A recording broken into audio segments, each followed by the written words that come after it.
Epílogo biográfico: El amor en la vida de Erich Fromm. Rainer Fromm. Al publicar Erich Fromm El arte de amar, antes de cumplir los 50 años, se convirtió en el primer científico que consideraba digno de publicarse un libro sobre el tema del amor y de la capacidad de amar. Del amor ya se había hablado en la religión, por ejemplo, en ese supremo canto al amor, que es el cantar de los cantares. En la filosofía, el Ars Amandi de Ovidio, y en la literatura, en las obras de los trovadores o en las novelas de las épocas románticas. En el campo de la psicología, fue Fromm quien, El arte de amar, inició un debate que iba a desembocar en un sinfín de investigaciones y de asesores sobre el tema del amor. Aunque no es raro que un libro desate un debate de amplias proporciones, solo en contadas ocasiones dichos libros sobreviven a su autor. El arte de amar de Fromm pertenece sin duda a esta contada excepciones. Hoy, cumplidos ya los 25 años de la muerte de su autor, se ha traducido a 34 lenguas y se ha vendido millones y millones de ejemplares. Para muchos lectoras y lectores, sobre todo jóvenes, en la actualidad todavía sigue siendo un verdadero descubrimiento. Y hay quienes después de muchos años lo vuelven a sacar de la estantería para leerlo de nuevo. La exitosa historia del arte de amar no se puede explicar solo por el contenido de dichos libros. Su lectura también nos devela numerosos elementos directamente relacionados con el autor y con su particular arte de amar. Muchas personas se preguntan cómo amó el propio Fromm y si tiene vivo en persona lo que enseña en su libro. Pues bien, de esto se hablará en el epílogo que nos ocupa. En primer lugar, me gustaría decir algo sobre las impresiones que dejó en mí, y no solo en mí, sino también en muchos otros.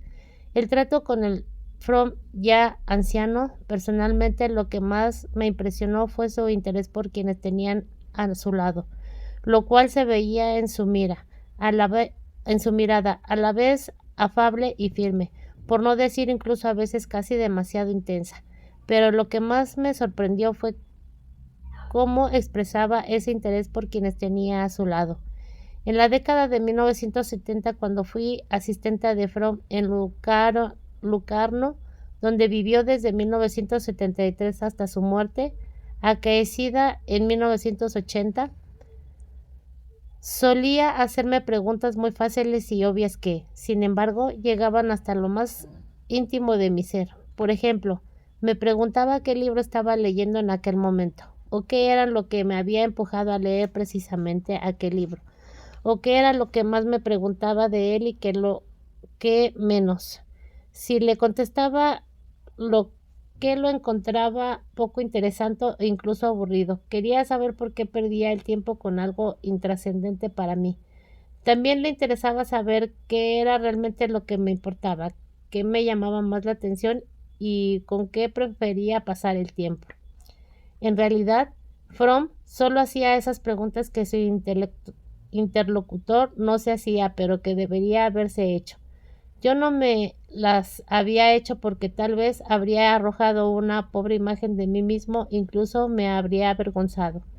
En aquellas circunstancias habría sacado las conclusiones pertinentes y habría tenido que cambiar mi vida. También hay preguntas como, por ejemplo, ¿por qué determinada desgracia me ocurre precisamente a mí?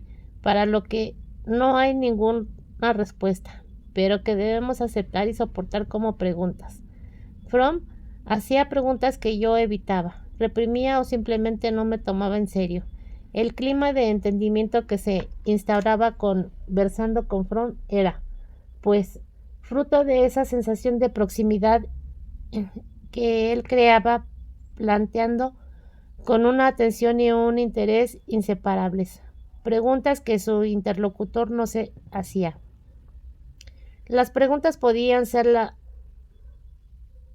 lacinantes y escocer un poco, pero él pasaba por el tamiz cualquier afirmación defensiva o fundamentación insutil. El hecho de que sus preguntas no fueran percibidas como ofensivas o destructivas revela uno de los rasgos característicos de su conversación frente a sus interrogantes. Uno se podía sentir tal vez desnudo, pero nunca desnudo, condenado o angustiado. Su mirada y sus preguntas eran penetrantes, pero también dejaban traslucir cierta benevolencia. Se caracterizaba por ese deseo de reconocimiento, del que él precisamente decía en El arte de amar. El respeto de otros no es posible sin un verdadero conocimiento de ese otro. Para semejante conocido solo estamos capacitados una vez que nos hemos hecho tales preguntas. El interés que suscitaba Fromm con sus interrogantes era a la vez expresión y resultado de las preguntas que se hacía a sí mismo y a las que, tras dolorosas experiencias y fatigosos procesos del aprendizaje, él mismo había intentado dar respuestas. Él sabía bien que hablaba y escribía. Cuando hacía sus preguntas escudriñadoras, capaces de calar en lo más hondo, solo un trato personal con las preguntas y la capacidad de cuestionarse muchas cosas posibilitan el reconocimiento del otro. Cuando nos enfrentamos a determinadas preguntas y aptitudes en las que se advierte este deseo de reconocimiento, nos sentimos a la vez provocados y concernidos, pero no juzgados ni avergonzados. Más bien, al contrario, las preguntas se pueden convertir en un cuestionamiento personal y resultar como sucede habitualmente, que no solo nos sintamos reconocidos, sino también comprendidos. Esto es lo que sienten muchos lectores del arte de amar, pero es también lo que caracteriza tanto el estilo terapéutico como la capacidad de amar de su autor. A Fromm no le cayó del cielo la capacidad de amar. Hasta bien entrada la madurez, también se le puede aplicar lo que escribe en este libro con respecto al amor. Apenas hay empresas humana que comience con tantas esperanzas y expectativas y acabe con tantos fracasos. Hoy muchos motivos por los que la capacidad de amar de uno es limitada o incluso está considerada al fracaso. Para que cada individuo tiene una importancia especial, la manera como vivieron antes el amor, el padre y la madre, pues ellos pueden dar alas o obstaculizar el desarrollo de las propias capacidades de amar. Echemos, pues, una mirada al amor materno y paterno de Fromm, el cual dejó una mella indeleble en su infancia y juventud. Erich Fromm nació en Frankfurt en el año de 1900. Fue hijo único. Su padre, Naphtali Fromm, tenía 30 años cuando él vino al mundo. Era de profesión comerciante de vino de bayas y no teólogo judío, como tantos antepasados suyos, de temperamento bastante nervioso y muy ligado a la familia. Estaba acomplejado por la profesión que ejercía. Tenía todas las esperanzas depositadas en sus hijos prosiguieran la tradición del estudio del Talmud. Su amor hacia Eric se concretaba en una mezcla de tierno afecto. Toda una serie de fotos muestran al niño de 12 y 13 años sentado en el regazo del padre, de angustiosa solicitud. Durante el invierno, Eric no podía salir prácticamente, pues habría pedido constiparse, y de una idealización muy ambivalente. Cuando, con solo 22 años, el dotado Eric defendió su tesis doctoral en sociología en la Universidad de Heidelberg. Su padre estaba convencido de que lo suspenderían y luego se quitaría la vida. La madre de Fromm tenía 24 años cuando lo trajo al mundo, de una familia menos piadosa que la del padre. Era considerada por sus allegados una mujer alegre y sociable que llevaba siempre la voz cantante. Vivió enteramente para su hijo. Hay 2 fotos que dicen mucho del tiempo del amor que le tributaba. En la primera aparece con su hijo a orillas de una estanca en medio de un parque. Tiene la mano derecha puesta sobre el hombro del niño, de unos 10 años, al que aprieta fuertemente contra su seno. Al mismo tiempo, la mano izquierda está apoyada sobre la cadena que posee la victoria. Se puede ver en ellos un amor materno atosigador y posesivo, poco dispuestos a facilitarles al hijo único, cualquier conato de liberación. En la segunda foto vemos a lo mucho que la madre admira al hijo. Eric, que debe de tener unos 17 años, es igual de alto que su padre. Al igual que este, sostiene un bastón de paseo y un sombrero, atributos del hombre burgués de la época. El padre está mirando a la cámara mientras el hijo tiene la mirada perdida en la lejanía. Pero entre los dos está la madre, agarrando al hijo con la mano derecha. Dirige la mirada llena a la vez de expectativa y admiración hacia este, como el propio Fromm nos dirá después. Su madre quería que fuera un gran artista y hombre de ciencia, una especie de segundo Penderecki, el celebrado compositor, pianista y político polaco que llegó a primer ministro en 1919. Si bien durante poco tiempo, una idealización tan excesiva crea una conciencia de sí muy fuerte y con aires de grandeza. Buena parte del aspecto altivo, muchos dicen que arrogante de Fromm a los 30 y 40 años sería imputable a este amor narcisista de la madre. Pero nadie hereda por casualidad semejante autovaloración. Suele ir asociada a un entorno admirador. No es en una apreciación autónoma e independiente de los demás. En realidad, Fromm tuvo que luchar durante mucho tiempo para librarse de ese amor materno posesivo e idealizador. Si bien la capacidad de amar de un joven debe mucho en general a la experiencia amaratoria de los padres, esto no es lo único que determina el desarrollo de su capacidad de amar. El ansia de independencia y autonomía y la propia actividad amorosa marcan el desarrollo psíquico desde la cuna. Al madurar, esta ansia se expresa en la búsqueda de un compañero o compañera que haga posible tales experiencias amorosas.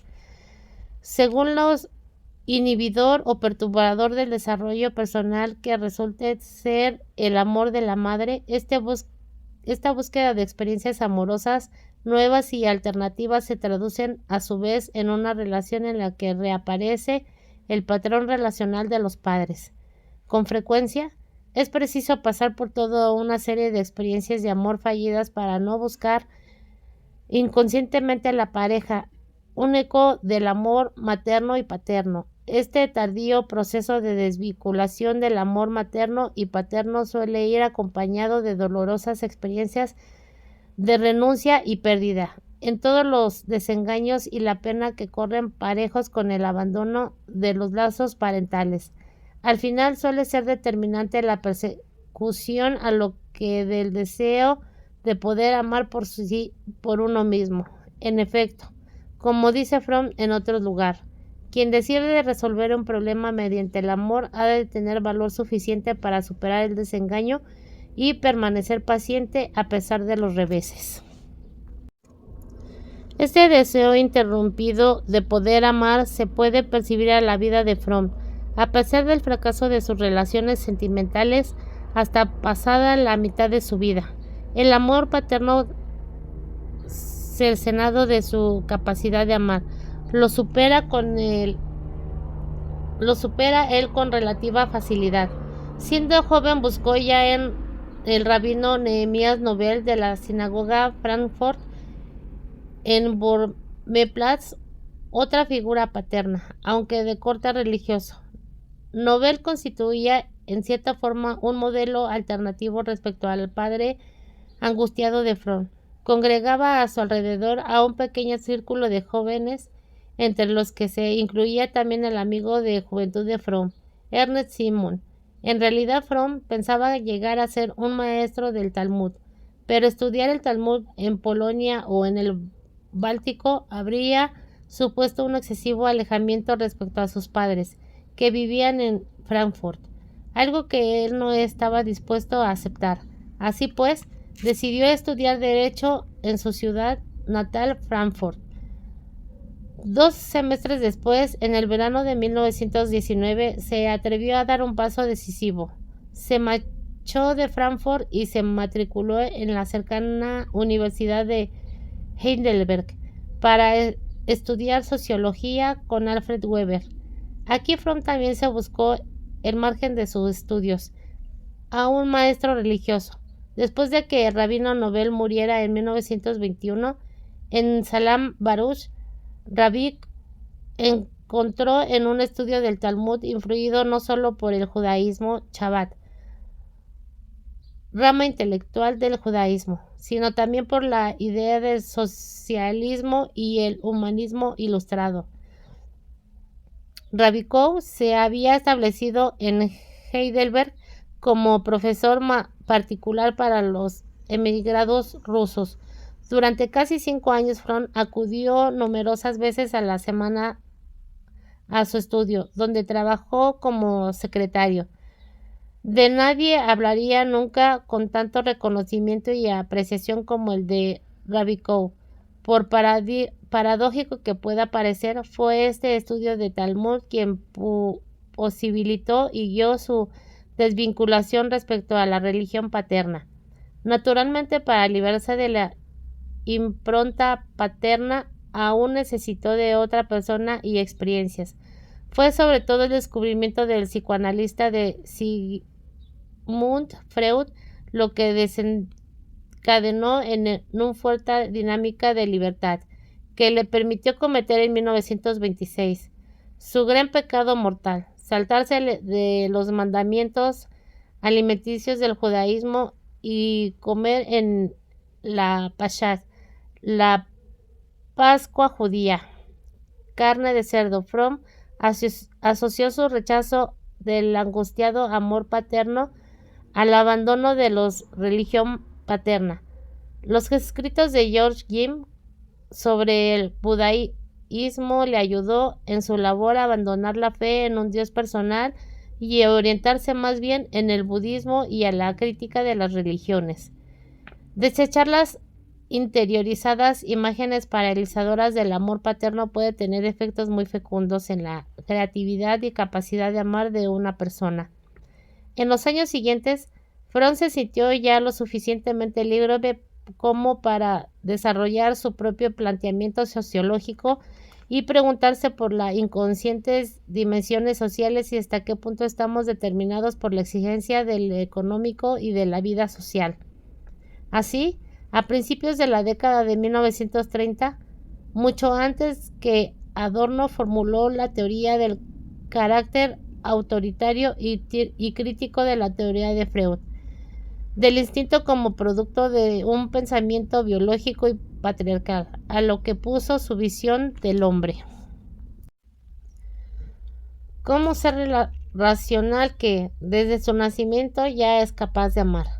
Sin estas nuevas formulaciones teóricas, realizadas entre 1928 y 1937, son impensables los temas y trabajos posteriores de Fromm. Su visión de la libertad, del amor, de la agresión y de la destructividad, así como sus trabajos sobre la productividad psíquica y la salud anímica, y sobre todo la descripción y el análisis de otras orientaciones del carácter de tipo sociológico. Sus intentos por liberarse del cuasi religioso amor materno le llevaron más tiempo y le resultaron más penosos en muchos aspectos.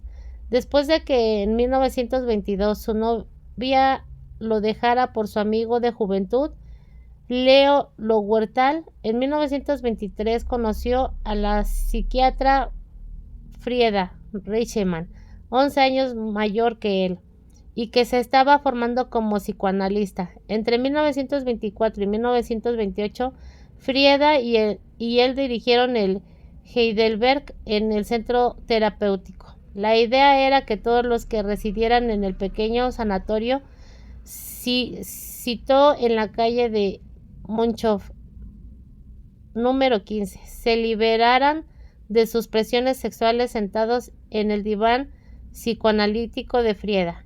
A dicho fin tuvieron que someterse al psicoanálisis todos los residentes, incluido el propio Fromm.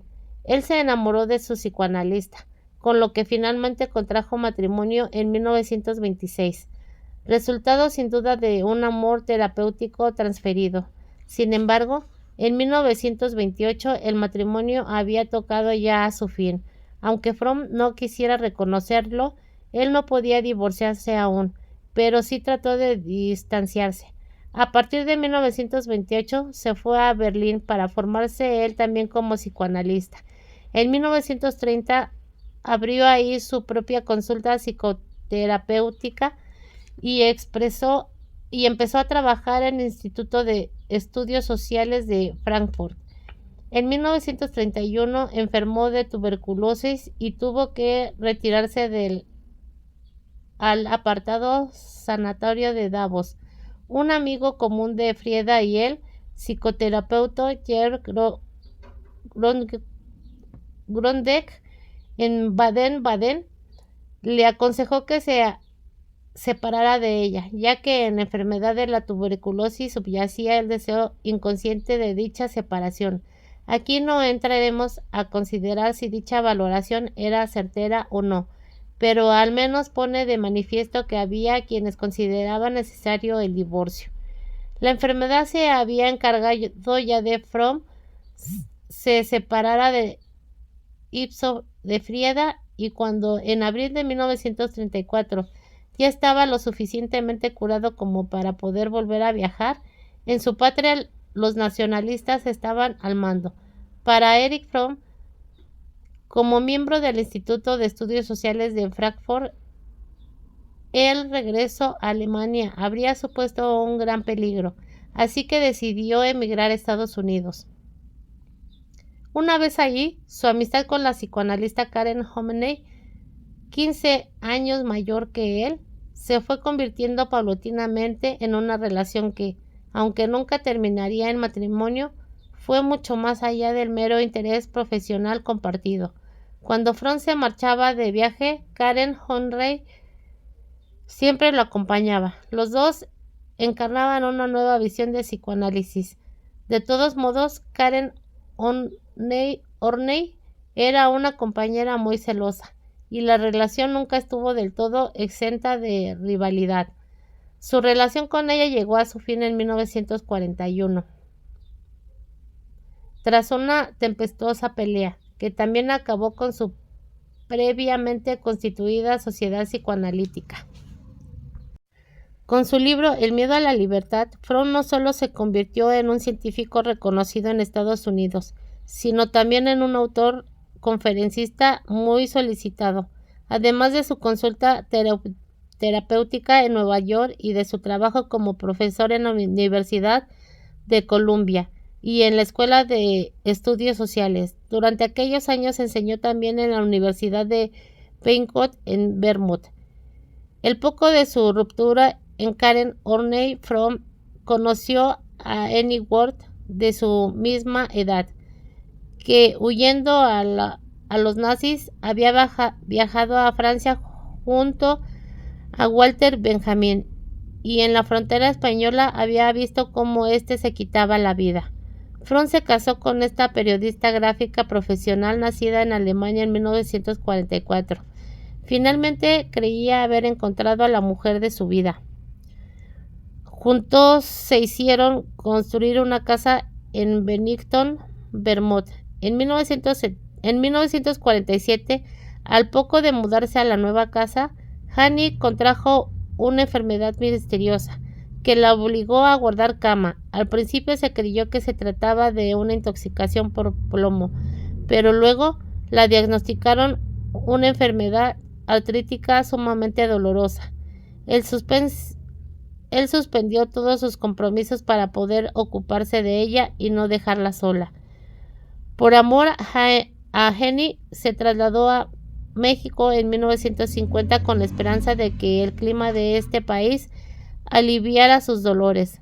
Fromm inició en la Ciudad de México una nueva existencia. En 1951 empezó a formar en el psicoanálisis a un grupo de médicos y consiguió una cátedra en la universidad. Sin embargo, la enfermedad de Annie frustró a cualquier intento de dedicarse de lleno a sus labores de profesor y conferenciante. No podía llevarla consigo, pero tampoco quería dejarla sola. Hizo todo por ella y orientó su vida en función de su persona, sin que con ello aliviara su sufrimiento lo más mínimo. La situación acabó siendo insoportable. En julio de 1952 encontró a Jenny muerta en el cuarto del baño. Fromm había llegado al final de sus esfuerzos por encontrar el amor. Estaba convencido de que había fracasado y se sentía impotente y abandonado. Aunque los candidatos de psicoanalistas que acudían a su consulta no sabían lo que había ocurrido, en realidad comentaban que Fromm había experimentado un cambio radical. Fue para él una manera terriblemente dolorosa y difícil de diluir, una imagen de sí orientada a un cuasi religioso amor materno. La muerte de Hanny lo obligó a aceptar su propia limitación, por no decir incluso su propio fracaso. Unos meses después, Fromm se sintió de nuevo con ánimo para iniciar una nueva relación. Se trataba esta vez de una americana, Annis Freeman, de Alabama, que había enviudado de sus 3 maridos. Con el último había vivido en la India, pero tras su muerte había vuelto a Estados Unidos. Era una mujer distinta a cualquiera que hubiera conocido hasta entonces. Era muy atractiva, sensible, sin ambiciones profesionales, lo que no impedía que fuera una excelente conversadora. Fromm se enamoró de ella y se casaron en diciembre de 1953. Annie se fue a vivir con él a México. Según los planes que ella tenía, se construyeron una casa en Cuernavaca, en la que residieron entre 1956 y 1973. Annis, que la acompañaba en sus prolongadas visitas a Estados Unidos, apoyó su implicación en la política estadounidense, principalmente en la lucha por el desarme y la paz. El libro del arte de amar, publicado en 1956, lo escribió a finales de 1955 y principios de 1956. Tras haber terminado su otro libro, Psicoanálisis de la sociedad contemporánea, hacia una sociedad sana. Aunque muchos pensamientos de Fromm exponen el arte de amar, también se pueden encontrar en otras publicaciones más tempranas. En esta obra, sin embargo, la que causó mayor impresión en muchas personas, con su desmayado adiós a Jenny y su gran amor por Hannis, Fromm encontró una capacidad para amar liberado de las ataduras de la infancia. Solo ahora su práctica de la capacidad de amar se avino en la realidad en su teoría del amor. Solo ahora se pudo aplicar también para él mismo esto que aparece escrito en el libro: el que reine la armonía o el conflicto, o que el amor domine la alegría o la tristeza, tiene solo una importancia secundaria frente al hecho básico de que dos seres humanos se están experimentando desde la esencia de su existencia, de que son una misma cosa con el otro, en cuanto que son una misma cosa consigo mismo, en vez de huir de sí mismos. Aunque Fromm describe su teoría del amor de manera detallada en el arte de amar, la siguió desarrollando durante los 27 años de su relación amorosa con Annis. Desde que en la década de 1930 se liberaba de la teoría del instinto de Freud, sostuvo que el problema más importante del hombre no radicaba en la satisfacción de sus necesidades instintivas, sino en su relación con la realidad. Desde una perspectiva psicológica, es decisivo para el éxito del ser humano saber de qué manera se puede relacionar con otro ser humano, consigo mismo y con la realidad que los rodea. Mucho antes de que los estudios sobre el cerebro y los mamíferos demostraron que, desde que el nacimiento, el hombre ya es capaz de relacionarse de manera activa con su entorno. Fromm habló, en contraposición al narcisismo original de la teoría freudiana, de una tendencia primaria tan acostada con el hombre a forma de estar activamente relacionados, que se acaba desembocando en una mayor independencia interna respecto de fuerza no propias y ajenas al yo, personas, espacios de relación e imagen ajenas. Fromm calificó este estar relacionados de productivo, de latín producer, en cuanto se viene presentado a partir de una actividad propia del hombre. Cuando esta tendencia primaria desemboca en una orientación productiva en la vida de un hombre, este es capaz de pensar, amar, sentir, fantasear y actuar de manera autónoma y propia. La tendencia primaria a un amor productivo puede fomentarse considerablemente mediante el amor productivo de las primeras personas de referencia, pero también pueden lograrse mediante formas del amor egoísta, ansiosas, obedientes, posesivas, depreciativas y dependientes por parte de la figura de los padres, e incluso convertirse en su contrario. Asimismo, en la manera como aman las primeras personas de referencia. Fromm ve también la presencia de patrones relacionados sociales. Para él, los padres son al mismo tiempo representantes y mediadores de lo que una sociedad concreta necesita para su funcionamiento. Hasta qué punto se puede ver frustrada la propia capacidad de amar es algo que Fromm pudo experimentar en propia carne de manera bastante dolorosa.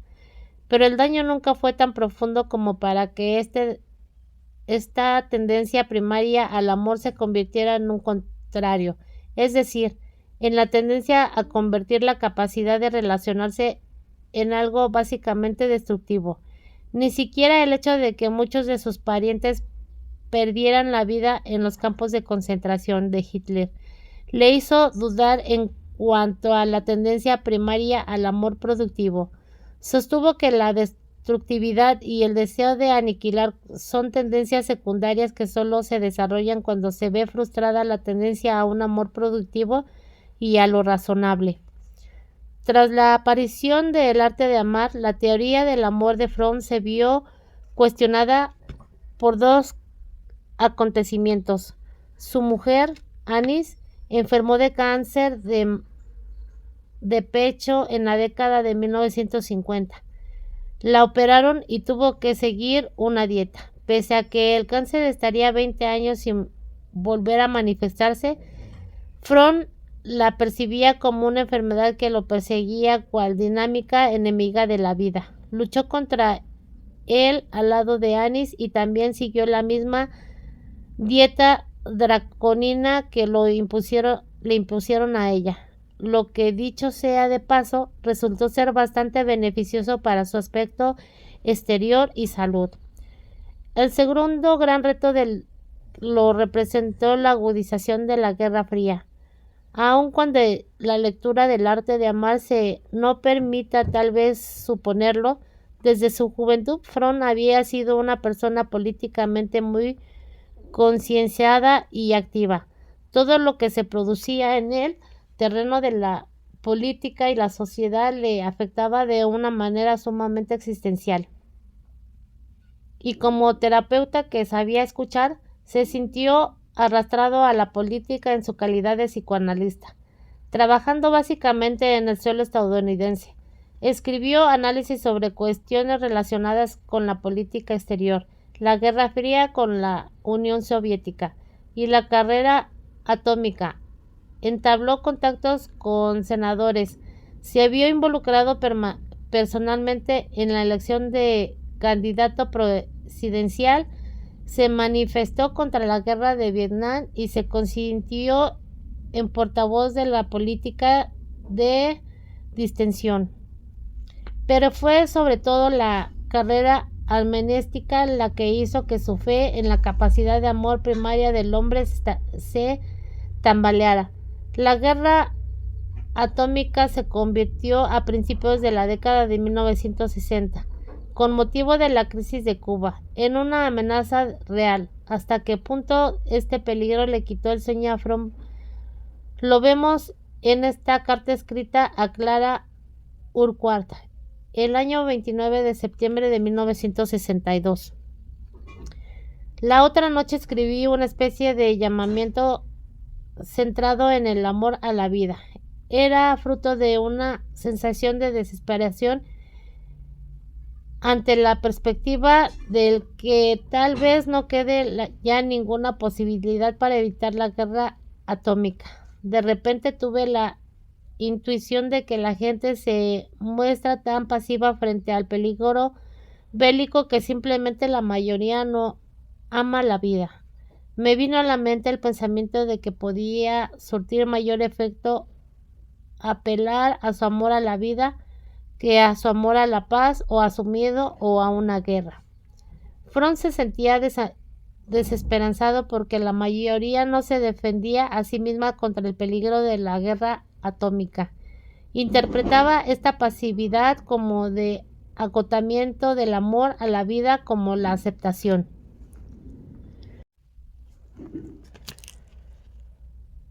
Inconsciente de una dinámica destructiva, aniquiladora de la vida, como se puede observar también en muchos suicidas. Pero, ¿qué ocurrirá si cada vez hay más humanos que no aman ya la vida, si parece completamente agotada la tendencia primaria a la capacidad de amar? El judío alemán Fromm sabía sobre qué era más que posible semejante eventualidad. Él había escapado a la maquinaria del exterminio nacionalista. Pero, ante una guerra atómica entre la superpotencia, no había posibilidad alguna de escapar. La contaminación resultante destruiría como un cáncer metastásico el espacio vital de todo ser humano. Él tenía que reaccionar y lo hizo de diferentes maneras. Su primera reacción contra la pérdida colectiva de la capacidad de amar fue hacerse oír mediante cartas al director, panfletos políticos, artículos y conferencias y entrevistándose con senadores amigos para hacerles ver el peligro que entrañaba la pérdida colectiva del amor a la vida y la generalización de un deseo de destructivo general. Asimismo, arremetió contra los políticos y científicos que creían poder justificar el riesgo de una guerra atómica que tendría como resultado la muerte de 20 millones de americanos muertos. Pero sí importante era investigar psicológicamente la capacidad de amar del hombre. Mucho más importante le pareció a Fromm descubrir la dinámica psíquica de una destructividad cuyo único objetivo reconocible era la destrucción global. Así, a principios de la década de 1960 se puso a estudiar la atracción por lo destructivo y diferenció las varias maneras de agresividad y destructividad, la más amenazadora de las cuales era la necrofilia, es decir, la atracción por lo inerte, lo muerto. Negro significa cadáver en griego, y lo destructivo, ya que es en esta forma la destructividad, donde encuentra lo destructivo su meta suprema. A lo largo de más de 10 años, el autor del arte de amar estuvo angustiado ante la posibilidad de que se abortara la capacidad de amar y de que éste pervirtiera en un deseo igualmente fuerte de destructividad. Sobre esta necrofilia habló por primera vez en 1964 en su libro El corazón del hombre, y los resultados de sus investigaciones lo puso por escrito en 1973 en su libro Anatomía de la destructividad humana. Finalmente, como ya dijera en la carta antes citada a Clara Urquhart, Fromm trató de fundar la capacidad de amar del hombre en su capacidad específica para la biofilia, el amor a la vida y en su atracción por lo vivo. Tras preguntarse por la dinámica propia de todo ser vivo, reconocía que, más allá de la búsqueda de la supervivencia, a éste se le especifica una tendencia a la integración y a la unión. La unificación y el crecimiento son característicos de todos los procesos vitales, lo cual es aplicable no solo a las células, sino también al sentirse y el pensar.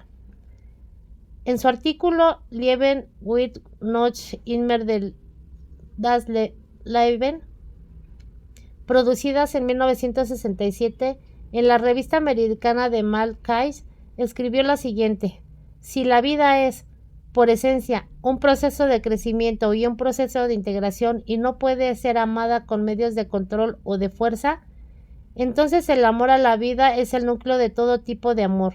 El amor es el amor a la vida, a un ser humano, en un animal, un planeta, lejos de ser algo abstracto. El hombre a la vida es el núcleo, un núcleo muy concreto y real, de todo tipo de amor. Quien crea que ama a los seres humanos sin amar el amor, puede desear apegarse a otra persona, pero no amarla de verdad. Cuando alguien dice de otra persona que ama realmente la vida, la mayoría de la gente entiende lo que se quiere decir con esto. Nos imaginamos entonces a una persona que ama todo lo que crece y está vivo, que se siente atraída por el crecimiento infantil, por la maduración, por una idea de que va tomando forma, por una organización que no deja de crecer para semejante persona, incluso lo que no está vivo, como una piedra o el agua, se convierte en algo vivo, y lo que está vivo lo atrae no porque sea algo grande y poderoso, sino porque estar vivo. Esta nueva fundamentación de la capacidad humana de amar también lo llevó a un deslindamiento nuevo de otra teoría del amor, en su mayor parte de orientación biológica. El mundo vivo sirve fundamentalmente solo de medio para la satisfacción de las necesidades fisiológicas, pero el ser humano tiene ante todo la necesidad de expresar sus capacidades frente al mundo.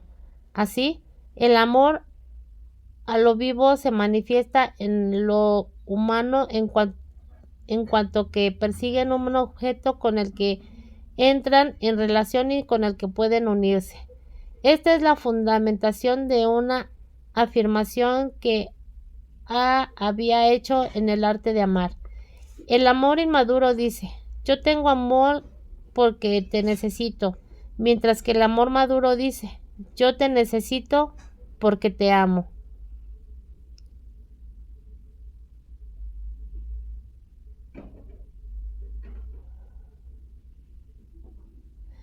Para ilustrar esto, Fromm citó una frase del Karl Marx e hizo la siguiente formulación: como tengo ojo, tengo capacidad de ver; como tengo oído, tengo capacidad de oír; como tengo cerebro, tengo capacidad de pensar; y como tengo corazón, tengo la capacidad de sentir. En unas palabras, como soy hombre, necesito al hombre y al mundo. La capacidad humana de amar se fundaba en la biofilia, en la atracción por lo vivo. Esta intuición se verificó en la práctica del amor propio de Fromm. La pregunta decisiva es ahora si, como los hombres pueden conseguir sentir esta capacidad primaria de amar y darle debida expresión. Una manera decisiva de acceder a nuestra capacidad de amar y sepultada y reprimida es descubrir nuestros propios obstáculos internos. La pregunta por el conocimiento y análisis de uno mismo. El proceso a los deseos e imágenes conscientes tal y como se detectan en los sueños, pero también en los rasgos de carácter y de otros síntomas. Juega ahora en la conformación de la vida cotidiana de Freud un papel cada vez mayor. Cada día se tomaba hasta una hora para analizar y meditar sobre sus sueños y hacer diversos ejercicios físicos y de concentración. La mediación de budismo zen de Suzuki fue para él una gran ayuda de este sentido, así como los ejercicios de atención que le enseñó en la última década de su vida. Nyanaponika Mahathera, un monje budista de Sri Lanka. Las tradiciones místicas del judaísmo, del sufismo y del maestro Herker le dieron importantes impulsos en su camino hacia adentro. Sin embargo, este camino hacia adentro practicado de Fromm no no se proponía la interioridad y alejamiento del mundo, sino un nuevo trato de la realidad, con el otro y con uno mismo, un trato distinto, más creativo, como razonable y más amoroso. Precisamente porque ese trato está siempre influido por experiencias relacionadas distorsionadas, necesita del camino hacia adentro para el poder estar relacionado con los demás desde el amor. Con el camino hacia adentro no solo debe superarse los obstáculos aparecidos en las relaciones con los padres. Fromm se interesa sobre todo por las experiencias racionales exigidas y recomendadas a diario por la sociedad. Toda sociedad y agrupación social intenta expresar el amor de la manera que mejor se adapte a su preservación. Así, una sociedad autoritaria ve al amor como agradecimiento, amor a la autoridad, pues sólo así puede funcionar de manera óptica un sistema social basado en el dominio y la sumisión. Una economía de mercado fundada en la comprensión y el éxito. Tiene una visión del amor completamente distinta. La capacidad de amar depende aquí de si cada cual saca o no lo mejor de sí mismo, de si puede prosperar en medio de la competencia y de si es capaz de practicar la sociabilidad, la tolerancia y luego limpio. Cada cual debe ser cabal, es decir, capaz de alcanzar los objetivos propuestos. Lo que en una determinada sociedad es visto como digno de amarse es para Fromm algo distinto a la libre exteriorización de la necesidad del amor. Para quien ama autoritariamente, se trata de dominio y autocontrol. El orientado de marketing quiere ser bien recibido, dar buena impresión, tener éxito y amar de esta manera, pero en realidad no tiene ninguna necesidad interior de amar, sino otra necesidad que le impide sentir esta necesidad de amar y de darle rienda suelta. Reconocer estas necesidades tan perentorias exige una distinta crítica respecto de todo lo que se da por supuesto y se vive en pleno social. Pero si la crítica social no quiere sucumbir al peligro de volverse ideológica, debería emprender un camino hacia adentro y tomarse en serio la búsqueda del amor a la vida. El descubrimiento por parte de Fromm de los obstáculos internos a su capacidad de amar le ayudó a practicar mejor la capacidad de amar como una necesidad sensorial.